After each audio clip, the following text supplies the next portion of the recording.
Calaroga Shark Media.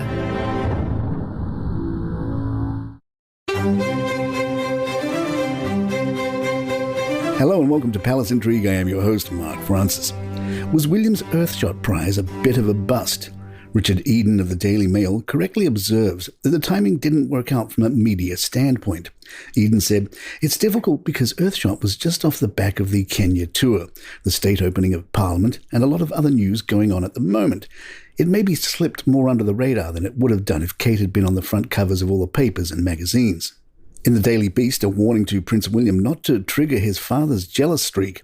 William had appeared to criticise the family last week when he commented about the family sometimes not being all in on causes.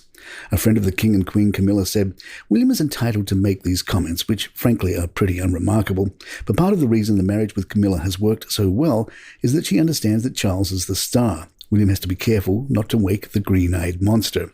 In Spare, Harry brought up this notion, writing, "Pa and Camilla didn't like Willie and Kate drawing attention away from them or their causes. They'd openly scolded Willie about it many times." A friend of William's told the Daily Beast, "William is in no hurry to be king. This is not him parking his tanks on his dad's lawn. William and Catherine have 3 children.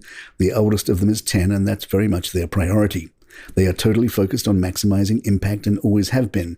He was just saying that having 500 patronages isn't how he is going to do things," which I think is fair enough. Any idea that he is attacking his dad is just rubbish. The Beast points out Prince Philip had over 800 charities. Queen Elizabeth II was patron of over 500, and Charles had 420 when he ascended the throne. William's specific comments setting off the controversy were, "I care about so many things. Previously, the family have been very much spotlighting brilliantly and going around and highlighting lots of causes.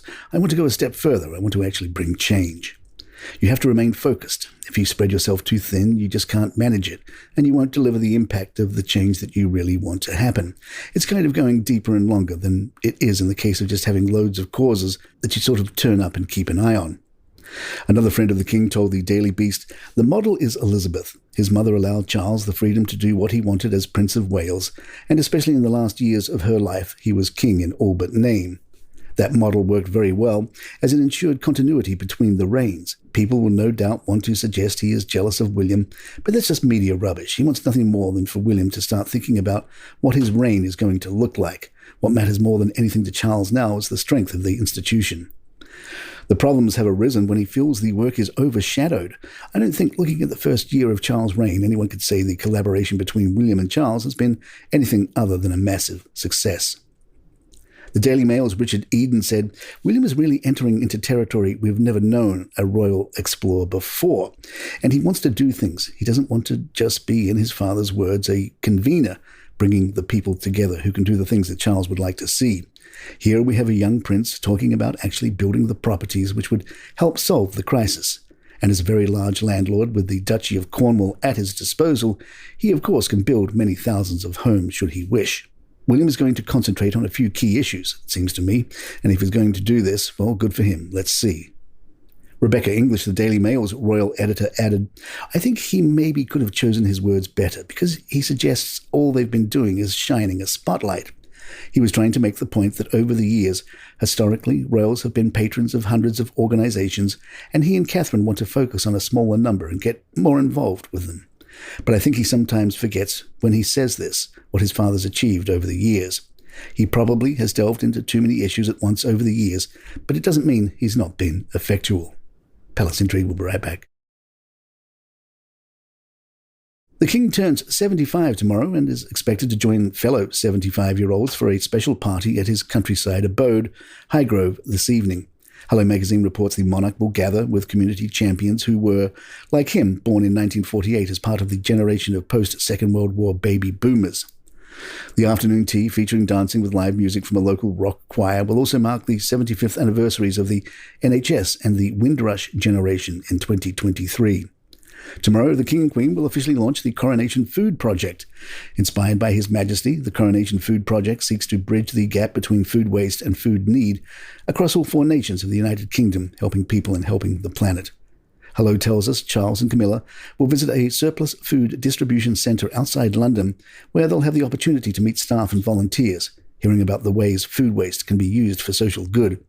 The King will also host a reception at Buckingham Palace on his birthday for 400 nurses and midwives as part of this year's NHS 75 celebrations. His Majesty will also reportedly be joined by close family and friends for a private dinner at Clarence House on Tuesday evening. The new season of The Crown is out this week, and Prince Charles actor Dominic West says it features the worst period of Charles' life. West said there were some really heavy scenes this season and a lot of tears for Charles, and I love crying, so it was great. It's the death of Diana, and so there's a lot of scenes of Charles trying to come to terms with that and breaking the news to his sons and trying to help his sons mourn and having varying degrees of success at that. So that's the first 2/3 of the season, and then the last third is much happier for him as it ends with his marriage to Camilla, which was unquestioningly the best wedding I've ever had. It was amazing. We were in York Minster with 500 extras bowing. There was a lot of set-piece teas at Windsor Castle or Christmas Day or family photos or weddings where all of us were there, and they were the biggest joy because you're in a room with a bunch of people you've gotten to know quite well by this stage. And everyone looks like a member of the royal family, so it's hilarious. And then Imelda walks in and you go, my God, there's the Queen. I'm doing a silly sort of voice and everyone else is doing their funny voices, and it's sort of like being in a touring panto show eventually. It's great. And there you have it. If you'd like to email us, our address is thepalacintrigue@gmail.com. Please follow us on Spotify, iTunes, Google, or your app of choice. Please go over to YouTube or youtube.com and hit that subscribe button there. You don't have to listen to the show again, but it really helps us out. I'm Mark Francis. My thanks to John McDermott. This is Palace Intrigue. Good times.